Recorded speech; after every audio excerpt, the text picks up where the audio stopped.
Hello everyone, welcome to इंट्रोडो maths. This is Dheeraj Tiwari. आज हम लोग फंक्शन सीरीज का लेक्चर नंबर 7 कवर करने वाले हैं, जिसमें से हम लोग दो फंक्शन आज कवर करेंगे। एक तो fractional part function and second is signum function. दोनों बहुत ही इंपॉर्टेंट फंक्शन है। इनके प्रीवियस लेक्चर में हम लोगों ने ग्रेटेस्ट इंटीजर और स्मॉलेस्ट इंटीजर फंक्शन पढ़ रखे हैं, ठीक है। वो यहाँ पर थोड़ा काम आ जाएगा, ग्रेटेस्ट इंटीजर फंक्शन यहाँ पर काम आ जाएगा। तो फ्रैक्शनल पार्ट फंक्शन देखते हैं कि क्या है। तो पहले मैं इसकी डेफिनेशन बताता हूँ, फिर इसका मीनिंग भी समझाता हूँ कि क्या है। तो कहता है कि एक ऐसा function, a function f such that real number से कहां पर डिफाइंड है, रियल नंबर पर ही डिफाइंड है। और किस तरह से डिफाइंड है, defined is f of x is equal to curly bracket x। ये फ्रैक्शनल पार्ट फंक्शन का आपका सिंबल है, ठीक है। वो बताएगा प्रॉब्लम में, जो भी प्रॉब्लम में ये यूज करेगा तो वो बताएगा। अगर नहीं बोलता तो फिर आप अपने आप से मत मानिए कि फ्रैक्शनल पार्ट है, ठीक है। F x equal to curly bracket x, और डिफाइन कुछ इस तरह से कि x minus greatest integer x for all x belongs to real number, ठीक है। एक तो ये डेफिनेशन मिल सकती है आपको। कभी कभार आपको sometimes you will see this type of form x minus n, और ये है कुछ नहीं। अभी मैं यहां पर लिखूंगा तो आपको समझ में आ जाएगी कि क्या मैंने एक्चुअली लिख दिया है यहाँ पर n plus 1 and this is n। तो एक तो फॉर्म ये आपको देखने को मिलेगा, और सेकंड फॉर्म ये। मैंने दोनों फॉर्म इसलिए बता दी, कभी अगर आपको दिखते हैं तो कंफ्यूज ना हो आप। x माइनस n इस तरह से भी ओपन किया जा सकता है, क्योंकि अगर आप ग्रेटेस्ट इंटीजर x जो यहाँ पर लिखा हुआ है, ये उसका खुला हुआ ओपन फॉर्म लिखा हुआ है ना। ग्रेटेस्ट इंटीजर की डेफिनेशन ही तो लिखी हुई है, ये यहाँ पर n आ गया उसकी जगह पर। तो ये दोनों सेम ही है, बट देखने में अलग अलग लगते हैं ना। अब इसकी मीनिंग समझते हैं कि क्या है एक्चुअली में। जैसे मेरे से कोई पूछता है कि 2.3 का फ्रैक्शनल पार्ट कितना होगा, तो यहां पर निकालने का तरीका क्या है। डेफिनेशन कहती है x minus greatest integer x, तो 2.3 एंड माइनस 2.3 का ग्रेटेस्ट इंटीजर, तो 2.3 आ जाएगा यहां से, माइनस 2.3 का ग्रेटेस्ट इंटीजर वैल्यू कितना होता है, 2 होता है, 2 आ गया यहां पर। क्लियर है। अब इसको सब्ट्रैक्ट करो, कितना आ जाएगा, 0.3 आ जाएगा। तो यहां पर जो 2.3 का फ्रैक्शनल पार्ट है वो कितना आ गया, यहां पर 0.3 आ गया अपना, करेक्ट।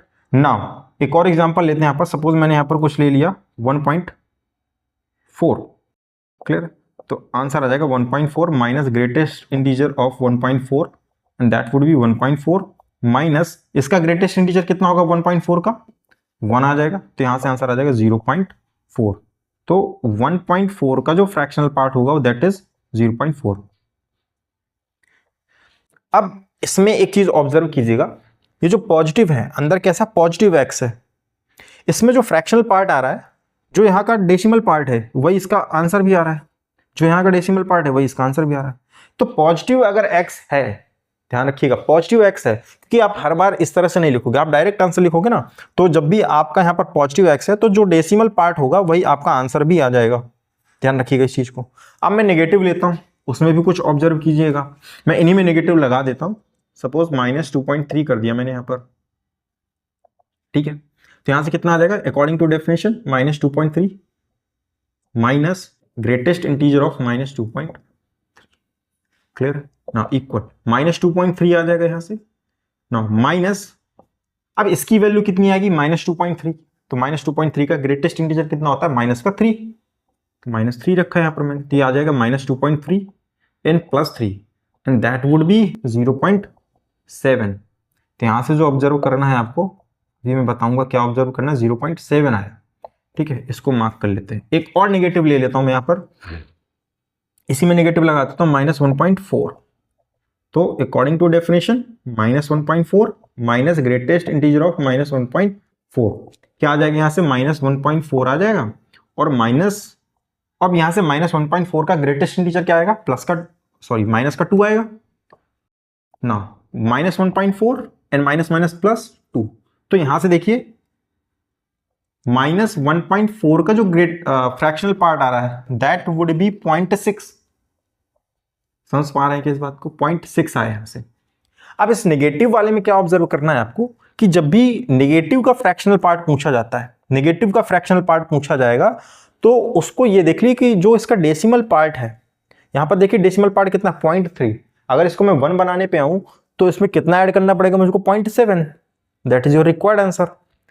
माइनस 1.4, 0.4 को अगर मैं 1 बनाने पे हूं तो कितना ऐड करना पड़ेगा? 0.6, that is your required answer 0.6। तो अगर पॉजिटिव है तो पॉजिटिव में जो दिख रहा है आपको डेसिमल पार्ट, वही इसका फ्रैक्शनल पार्ट है। नेगेटिव वाले में क्या है? आपको उस डेसिमल को 1 बनाने की कोशिश करनी है, जितना ऐड करने की जरूरत होगी वही उसका रिक्वायर्ड आंसर हो जाएगा। क्लियर है? अब यहां पर ये तो नॉन इंटीजर वैल्यू है, ठीक है, नॉन इंटीजर वैल्यू। अगर वैल्यू इंटीजर ले लेता हूं मैं, सपोज मैंने यहां पर 5 ले लिया, तो अकॉर्डिंग टू डेफिनेशन अगर चलें तो 5 minus greatest integer of 5 and that would be 5 minus 5 equal to 0। 0 की अगर बात करूं तो 0 ही आएगा। आप कोई भी इंटीजर ले लीजिए, आप कोई भी इंटीजर लीजिए, क्योंकि इंटीजर का जो होता है ना उसका फ्रैक्शनल पार्ट 0 होता है, हमेशा याद रखिएगा। तो कोई भी इंटीजर आप लेंगे वो कैसा आएगा? 0 है। यहां पर आप एक चीज ऑब्जर्व करेंगे कि मैं कोई भी वैल्यू ले लूं x के अंदर, 1 कभी नहीं आएगा। फ्रैक्शनल पार्ट की वैल्यू कभी भी 1 नहीं हो सकती है, 0 हो सकती है। और एक चीज ध्यान दीजिएगा, यहां पर 0.3, 0.4, 0.6, 0.7, मतलब जब भी कोई वैल्यू आएगी या तो 0 आएगी या 0 पॉइंट समथिंग आएगी, 1 कभी नहीं आएगी। तो एक चीज तो यहां से क्लियर हो रही है, इसके डोमेन और रेंज की अगर मैं बात कर लूं तो इसका जो डोमेन हो जाएगा, डोमेन तो यहां पर आप क्लियरली देख रहे होंगे फंक्शन में, आपको सेट ऑफ रियल नंबर, पूरा का पूरा सेट ऑफ रियल नंबर ही हो जाएगा। रेंज की अगर बात करूं मैं इसमें, ठीक है, तो रेंज आपको इस तरह से लिखा हुआ मिल सकता है, कभी 1 और ये that is close interval 0,1 open interval.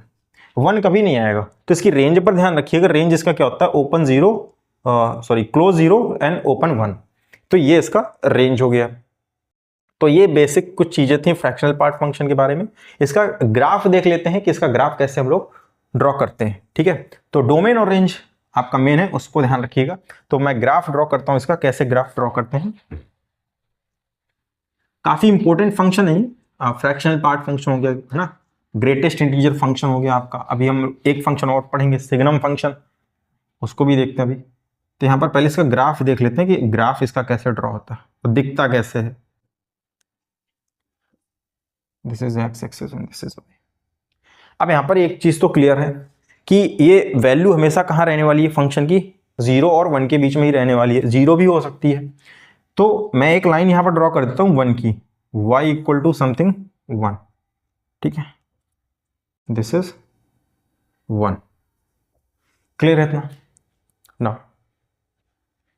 अब यहां पर मैं छोटे छोटे इंटरवल बना लेता हूं। यहाँ पे ये तो 0 हो गया आपका, दिस इज 1, 2, 3, 4, -1, -2, -3 एंड -4।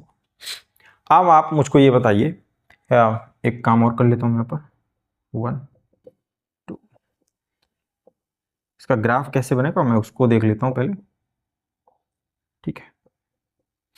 मैं काम करता हूं यहाँ पर 0 और 1 के बीच में अगर मैं कोई भी वैल्यू लेता हूं, उसका फ्रैक्शनल पार्ट आप देखिए कैसे आएगा। सपोज मैंने यहाँ पर 0.1 लिया, फ्रैक्शनल पार्ट कितना आएगा? 0.1 ही आएगा। इसमें कोई डाउट है क्या अभी आपको? इसमें कोई डाउट नहीं होना चाहिए, हमेशा क्या आएगा? 0.1 ही तो आएगा। 0.2 ले लूँ तो इसका फ्रैक्शनल पार्ट, यहाँ पर सॉरी मैं ग्रेटेस्ट इंटीजर का साइन लगा रहा हूँ, फ्रैक्शनल पार्ट यूज करना मुझको, तो ये लगाया 0.2 आ जाएगा, है ना, 0.2 आ जाएगा। पॉजिटिव है ना ये, तो ये डेसिमल वाला पार्ट आ जाता है यहाँ पर। और वैसे भी अंदर देखे तो 0.0 से छोटी वैल्यू रखी है तो वही आ जाएगी आपकी 0.1, 0.2 आ जाएगा यहाँ से। ऐसे ही अगर मैं इसको बढ़ाता जाऊं, इंक्रीज करता जाऊं, तो आप देखेंगे कि फ्रैक्शनल पार्ट की वैल्यू क्या हो रही है? बढ़ रही है, 0 से 1 की ओर जाने की कोशिश कर रही है। समझ रहे हैं इस बात को? तो अगर यहां से वैल्यू उठ रही है 0, अगर 0 है तो फ्रैक्शनल पार्ट की वैल्यू क्या आएगी? 0 आएगी। और जैसे ही 1 की ओर आप चलेंगे तो ये वैल्यू क्या होती जाएगी? आपकी लीनियरली बढ़ती जाएगी, लीनियर बढ़ती जाएगी। इस चीज को ध्यान रखिएगा, लीनियर बढ़ती जाएगी।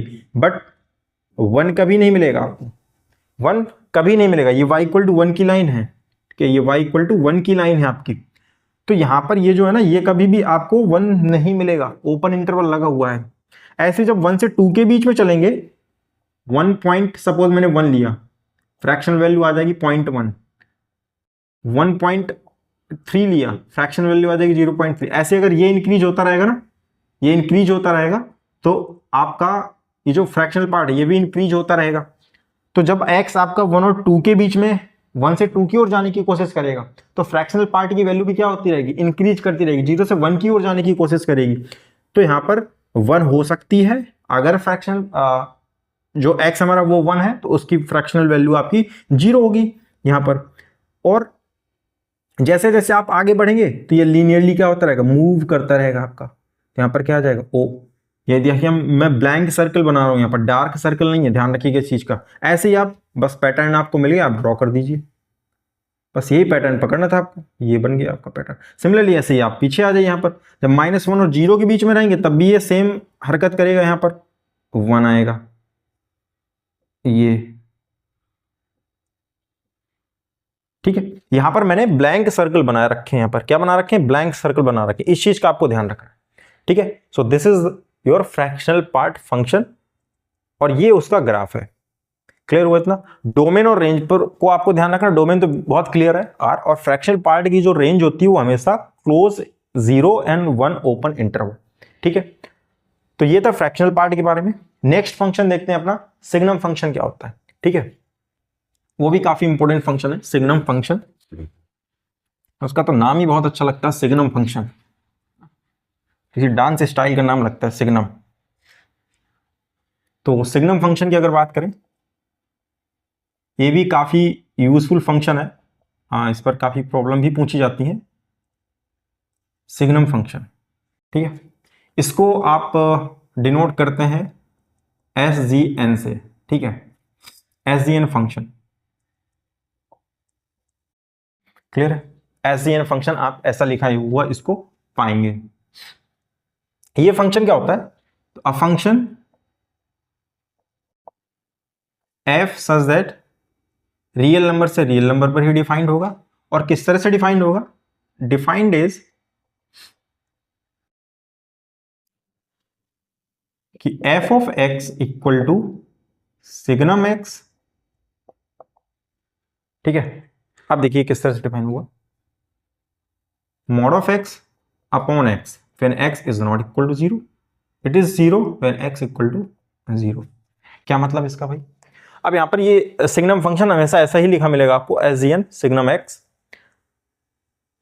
ये जो mod of x upon x लिखा हुआ, अगर मैं इसको ब्रेक करूं, बहुत मजेदार फंक्शन है, कुछ लिमिटेड वैल्यू ही प्रोड्यूस करता है, ठीक है, रेंज इसकी बहुत लिमिटेड है। अब अगर मैं इसको ब्रेक करूं, अब x नॉट इक्वल टू 0 है, मुझे ये मालूम है x मेरा रियल नंबर से ही आ रहा है। अब x नॉट इक्वल टू 0 का क्या मतलब है, या तो x पॉजिटिव होगा या फिर x नेगेटिव होगा। मैं एक काम कर लेता हूं, यहां पर मैं एक x को पॉजिटिव लेके चलता हूं। तो अगर ये x पॉजिटिव हुआ तो ये तो एज इट इज ओपन हो जाता है, x अपॉन x हो जाएगा, and that would be cut pit के 1 आ जाएगा यहां पर। अगर मैं x को नेगेटिव रखता हूं तो क्या होगा, मॉड x, अगर x नेगेटिव है तो माइनस x के साथ ओपन होता है, और नीचे बैठा है x, x x cancel out, कितना बचेगा, माइनस का 1 बच जाएगा। ना x इक्वल टू 0, तो x इक्वल टू 0 पर वैल्यू कितनी आ जाएगी, यहाँ पर 0 आ जाएगी। तो अब आप यहां पर देख सकते हैं कि x कुछ भी हो, अगर पॉजिटिव है उसकी सिग्नम की जो वैल्यू होगी वो हमेशा 1 होने वाली है। x कुछ भी हो, अगर वो नेगेटिव है तो उसकी वैल्यू कितनी होने वाली है, -1 होने वाली है, और अगर x 0 है तो 0 होने वाली है। तो यहां से एक चीज तो क्लियर हो रही है कि जो इसकी रेंज है वो यही 3 एलिमेंट हैं, इसके अलावा कोई और वैल्यू प्रोड्यूस करने वाला ये है नहीं। तो यहां से सिग्नम x अपने को क्या मिल जाता है, ये आ जाता है। तो यहां से अगर मैं डोमेन की बात करूं, इसके डोमेन, तो domain will be set of real number, और रेंज की अगर बात करें तो इसका रेंज क्या हो जाता है, -1, 1 एंड 0। क्लियर, इंपॉर्टेंट है ये, आप रेंज पर ध्यान दीजिए, रेंज बहुत इसकी छोटी है, 3 ही नंबर आपको प्रोड्यूस करता है, -1, 1 एंड 0। तो आपको जब भी सिग्नम हो ना, सिग्नम लगा हुआ हो, तो आपको ये देखना है कि उसके जो अंदर बैठा हुआ फंक्शन है वो कैसा है, पॉजिटिव है या नेगेटिव है या फिर 0 है। इन 3 चीजों को आपको वहां पर चेक करना होगा। पॉजिटिव है तो उसकी वैल्यू 1 आ जाएगी, अगर उस पूरे अंदर एक्सप्रेशन की वैल्यू अगर पॉजिटिव है तो 1 आ जाएगी, अगर उस पूरे अंदर एक्सप्रेशन की वैल्यू नेगेटिव है तो वैल्यू -1 हो जाएगी, अगर एक्सप्रेशन की वैल्यू 0 हो रही है तो वो जीरो दे देगा, सिर्फ 3 ही वैल्यू देगा।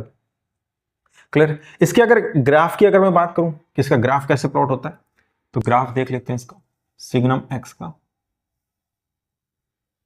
वो भी बहुत आसान है ना, उस पर दिक्कत है होने वाली है नहीं। X this is y. Clear. यहां पर देखिए आपको 3 वैल्यू मिल रही है, एक तो 1 और एक -1। 1 मिल रही है जब x ग्रेटर देन 0 है, समझिएगा इस बात को। 1 कब मिल रही है जब x ग्रेटर देन 0 है। तो मान लीजिए यहां पर 1 है आपका, ये 1 है, ठीक है, ये 1 है और ये -1 है, तो ये 0 है आपका। x पॉजिटिव कहां होता है, राइट साइड में। तो आप क्या करोगे, यहां पर एक y = 1 है ना, कुछ भी हो x कुछ भी हो, इस फंक्शन की वैल्यू क्या रहने वाली है, 1 ही रहने वाली है। तो क्या करेंगे आप, आपने एक लाइन ड्रॉ कर दी यहां पर ऐसे, और यहां पर मैंने डार्क सर्कल बनाया, डार्क सर्कल नहीं बनेगा यहां पर बनेगा ओपन सर्कल, मतलब ब्लैंक बनेगा, है ना, डार्क नहीं बनेगा। वो क्यों, क्योंकि अगर आपने यहाँ पर डार्क कर दिया मतलब आपको 0 पर वैल्यू 1 मिल रही है, यही तो मतलब होता है इनका। तो 0 पर वैल्यू तो 0 चाहिए, तो हम यहां पर इसको डार्क करेंगे, यहां पर हम लोग क्या करेंगे, इसको ब्लैंक करेंगे, ठीक है। यहां पर भी ये कैसा बनेगा आपका, ब्लैंक ही बनेगा, और ये अपोजिट साइड में बनेगा भाई। क्यों, क्योंकि ये x नेगेटिव के लिए है -1, कुछ भी वैल्यू हो x की नेगेटिव वो -1 ही देगा। यहां पर कुछ भी वैल्यू हो x की वो कैसी देगा, हमेशा प्लस का 1 ही देने वाला है। कैसे, जैसे मैं यहां पर आपसे पूछूं सिग्नम -3 की वैल्यू बता दो मुझको, बहुत सिंपल है, नेगेटिव है ना अंदर, मैंने कहा था आपको प्लस नेगेटिव या फिर 0 चेक करना होता है। -3 नेगेटिव है, वैल्यू क्या आएगी, -1 आएगी।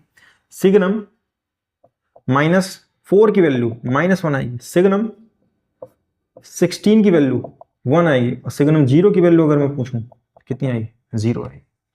क्लियर हुआ था, ठीक है। अब जैसे मैं इसमें कुछ और भी एग्जांपल लेता हूं और क्लियर हो जाएगा।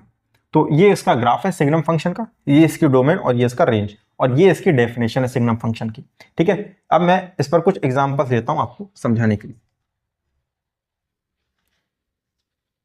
इसको भी लिखा रहने देते हैं, क्लियर हो जाएगा। आप वैसे तो इसकी वजह ना आप 3 चीजें याद रखिए, 1 -1 एंड 0। 1 कब आएगा, जब x पॉजिटिव होगा, -1 कब आएगा, जब x नेगेटिव हो जाएगा, और 0 कब आएगा, जब x 0 हो जाएगा ना। अगर मैं ये बोलूं यहां पर सिग्नम x² -1 की वैल्यू +1 दे दी गई है ना, for all x belongs to real number. क्या यह सही है या गलत है, क्या ऐसा कहना सही होगा, ट्रू फॉल्स बताना है आपको, कुछ ऐसा ही समझ लीजिए। मैंने ऐसा लिख दिया यहां पर signum x² -1 = 1 for all x belongs to R। पूछा गया ट्रू और फॉल्स, चेक कर लेते हैं भाई। यहां पर अगर ये 1 है मतलब इसको पॉजिटिव होना पड़ेगा, ठीक है, बट यहां पर तो लिखा है for all x belongs to R, तो क्या ये सभी x के लिए पॉजिटिव होगा क्या, गड़बड़ दिख रहा है एक्सप्रेशन यहाँ पे, x² -1, ठीक है। अब मैं इसमें सपोज 0 और 1 के बीच की कोई भी वैल्यू रखूं, x = 0 रख दूं अगर मैं इसमें, तो 0 -1 कितना आ जाएगा, -1, तो गड़बड़ हो गया। अगर ये पॉजिटिव होता तो ये फॉर ऑल x के लिए होता ना, ये तो for all x belongs to R कह रहा है, तो ये गड़बड़ है।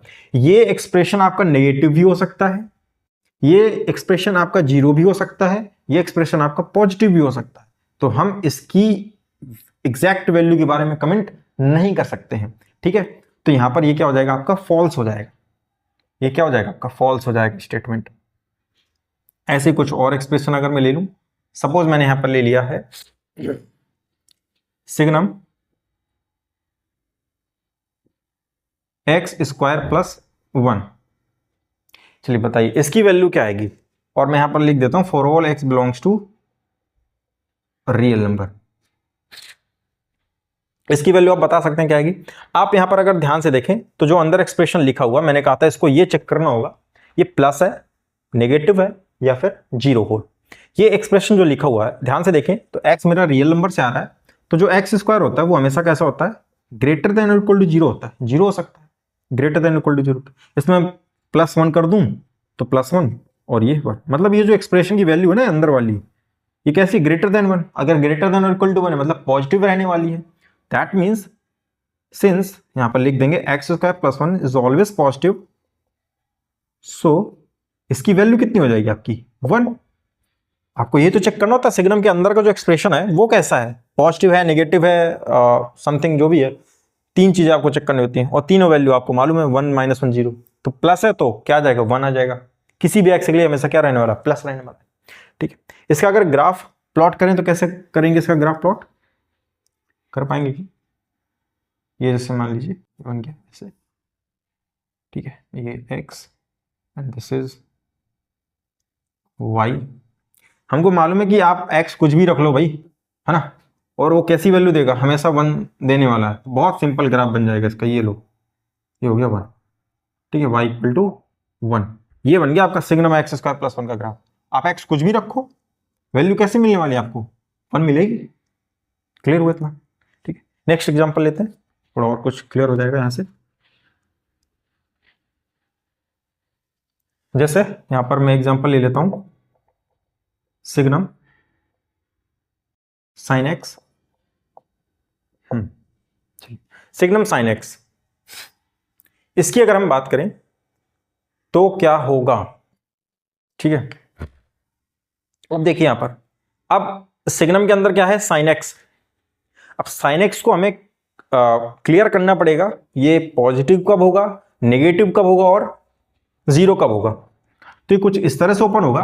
अगर मैं इसको ओपन करूं, ये 1 देगा अगर ये sin x जो है हमारा ग्रेटर देन 0 पॉजिटिव हो, -1 होगा अगर sin x की वैल्यू लेस देन 0 हो। यहां पर ये गलती मत कीजिएगा, सिर्फ x पर ध्यान दें आप।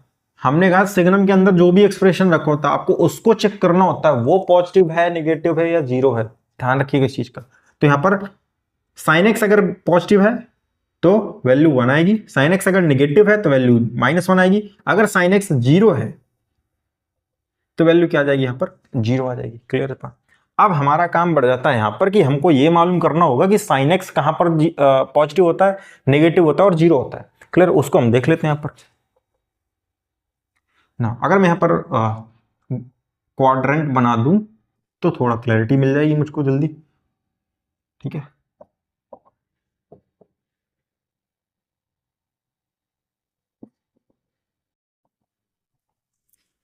क्लियर है ना? यहां पर तो सारे ही पॉजिटिव होते हैं भाई, हमको मालूम है साइन जो है यहां पॉजिटिव होता है और यहां पर पॉजिटिव होता है, यहां पर नेगेटिव होता है। तो इस चीज को हम लोग एक्सप्रेस कैसे करेंगे, ठीक है। तो यहां पर अगर आप ध्यान से देखें तो एक तो ये कैसा रहने वाला है 2π, 2nπ। अगर मैं इसको लिखना चाहूं, एक सेकंड में लिख देता हूं यहां पर 2nπ, ठीक है, और 2n+1π। और अगर इसके बीच में x लाई कर जाए तो हो जाएगा। देखिए यहां पर क्या लिखा मैंने, यहां पर 2π। अगर यहां पर मैं सपोज मैं n को 1 रख रहा हूं, ठीक है, मैंने n को क्या रखा है, 1 रखा है, तो एक राउंड में घूमा यहां पर 2π पे पहुंचा मैं। 2π पे इक्वलिटी नहीं लगा रखी मैंने, क्योंकि 2π sin 2π तो 0 होता है। 2π 2nπ से बड़ा हो x और 2n+1π के बीच में लाई कर रहा हूं, तब ये हमेशा कैसे रहने वाला, पॉजिटिव रहने वाला। यहां पर आप ध्यान से देखेंगे तो जो वही चीज लिखी हुई है यहां पर, कुछ अलग नहीं लिखा हुआ है। यहां से 2π आप एक राउंड घूमे, ये पहुंचे आप, और जैसे ही पाई घूमेंगे तो पाई पर आप यहां पहुंचेंगे। बट ध्यान से देखिए तो यहां पर इक्वलिटी नहीं लगी हुई है, तो मतलब आप क्या करने वाले हो, आप ना तो इसको टच करोगे और ना इसको टच करोगे, आप इसी के बीच में रहने वाले हो। ये जो एक्सप्रेशन लिखा हुआ है ये एग्जैक्टली इसी को डिनोट कर रहा है कि आप इन्हीं दो क्वाड्रेंट के बीच में रहने वाले हो, आप एक्सेस को टच नहीं करोगे, क्योंकि यहां पर मैंने इक्वलिटी नहीं लगाई है। तो साइन एक्स क्या होता है, यहां पर आपका पॉजिटिव होगा फर्स्ट एंड सेकंड क्वाड्रेंट में, या तो आप ट्रिग्नोमेट्री से डायरेक्ट समझ सकते हैं। फर्स्ट एंड सेकंड क्वाड्रेंट में साइन कैसा होता है आपका, पॉजिटिव होता है, तो यहां पर मैंने लिख दिया आपका। और यहां पर वैल्यू फिर कैसे मिलेगी, 1 मिलने वाली है। बात क्लियर हुई यहां पर ना? अब नेगेटिव की अगर बात करें, तो नेगेटिव के लिए कहां होना चाहिए साइन को, साइन थर्ड क्वाड्रेंट में होगा और साइन फोर्थ क्वाड्रेंट में होगा। तो देखिए -1, अब 2n+1 यहां खत्म हुआ तो यहीं से स्टार्ट कर देंगे इसको, 2n+1π, 2n प्लस पाई।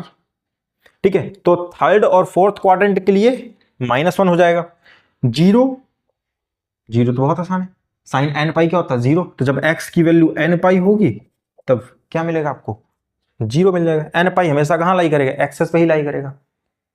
ये पाई, फिर 2 पाई, फिर 3 पाई, फिर 4 पाई, 5 पाई, 6, तो एन पाई है ना, ये एन पाई, एन इंटीजर है, ध्यान रखिएगा। तो ये एन पाई कहां लाई करेगा, एक्सेस पर लाई करेगा, और एक्सेस पर वैल्यू कैसे मिलेगी, साइन की 0 मिलने वाली।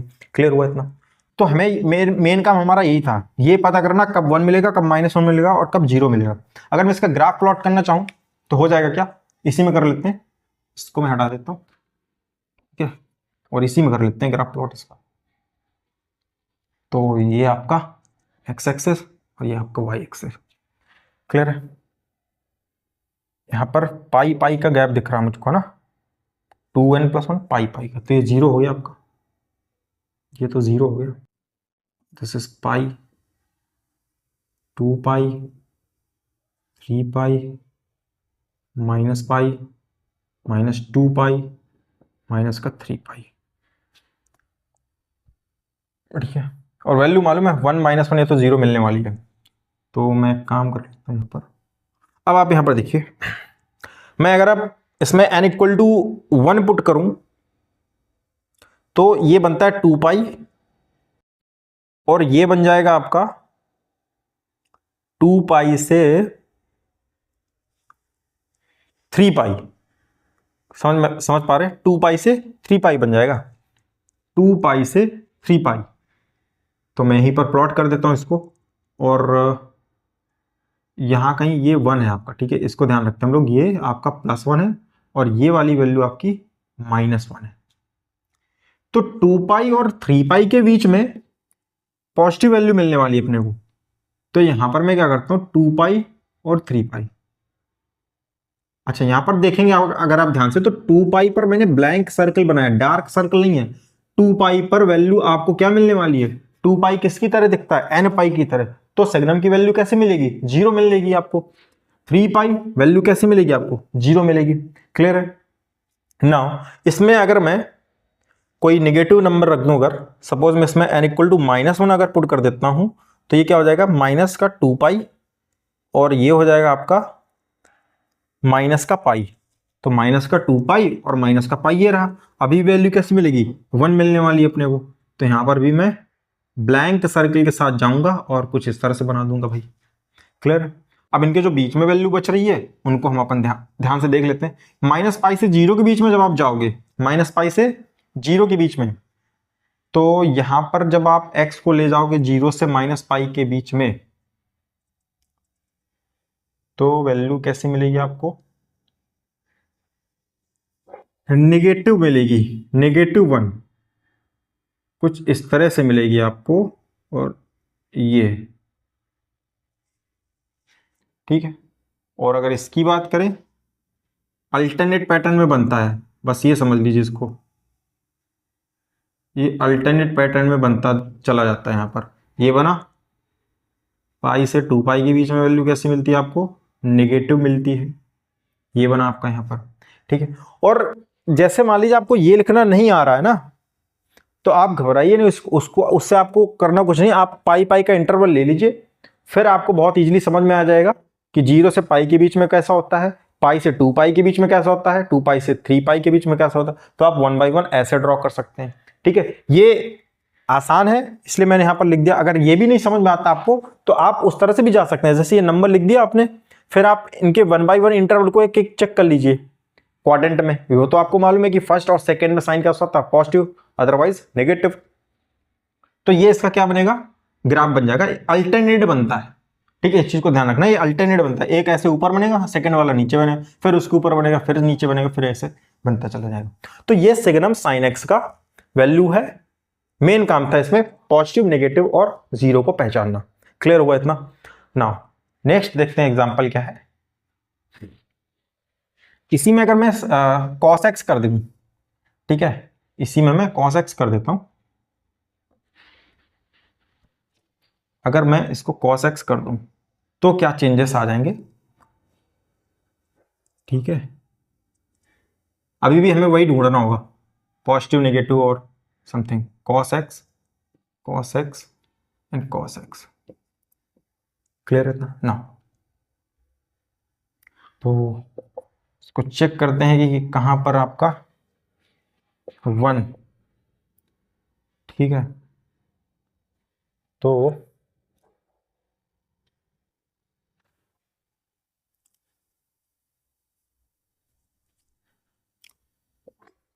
To n pi minus pi by two x cos x है ना, तो कॉस एक्स आपका, इसमें पाई ऐड करेंगे तो कितना हो जाएगा, 2n पाई प्लस का पाई बाई टू। ठीक है। -1 कब देगा ये आपका, 2n pi plus pi by two से x, और 2n pi plus 3 pi by two. और 0 कब देगा, ये देता है x equal to 2n plus 1 pi by two पर 0 देता है।